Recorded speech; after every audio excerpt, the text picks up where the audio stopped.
Особисто я неодноразово переконувалася, найбільше лихо суспільства – це не тільки зловмисники, а й сіра маса байдужих людей. Навіть коли вони стають очевидцями явного злочину чи якоїсь несправедливості, їм завжди простіше закрити на все очі, аніж втрутитися та спробувати щось змінити. Але, на щастя, є люди, які не бояться вчинити інакше і, попри всі ризики, простягнути руку допомоги. От як це сталося у Харкові. Тамтешній водій навіть гадки не мав, яка біда звалиться на нього за наступним поворотом. Їхав проспектом Науки, як раптом з-під капоту машини вирвалося полум'я.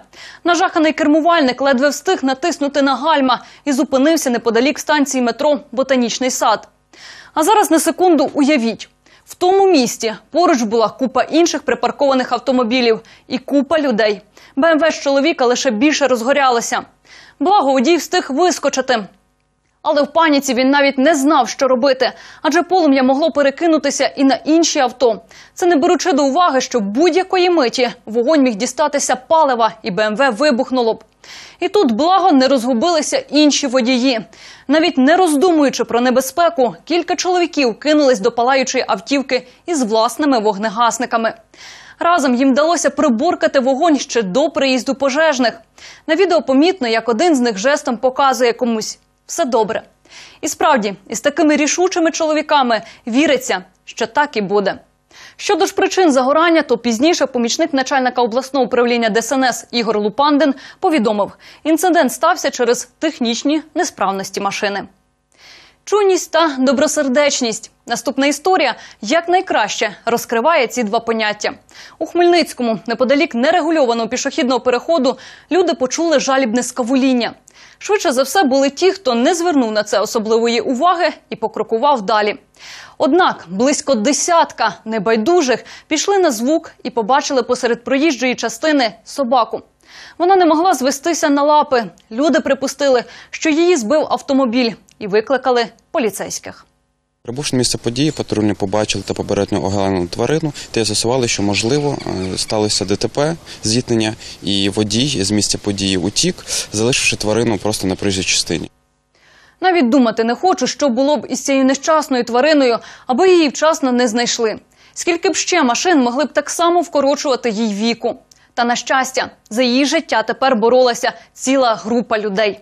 Як з'ясувалося, викликати ветеринара посеред ночі – це ще те завдання. Багато хто просто відмовлявся. Та разом із патрульними співчутливцям вдалося знайти і справді відданого своїй справі ветеринара і волонтерів, які взяли тваринку під свою опіку.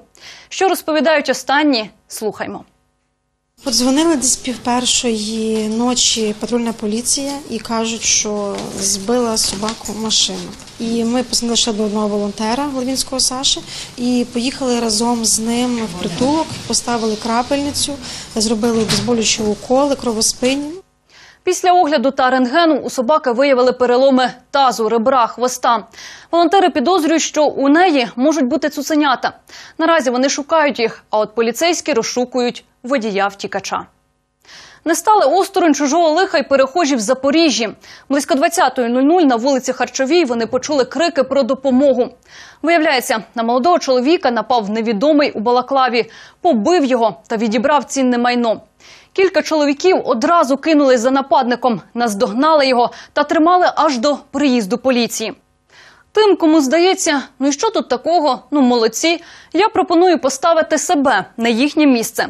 Ви б побігли за злочинцем? До пуття не знаю, чи є у того ніж, зброя і чим для вас може закінчитися таке переслідування. Я ж вважаю чоловіків неабияк відважними і хочу їм сказати щире дякую. Як на мене, такі ситуації підтверджують думку, що у суспільстві все ж є добрі люди. Незнайомці, які у найскрутніший для вас момент неочікувано з'являться поруч, аби підставити своє плече.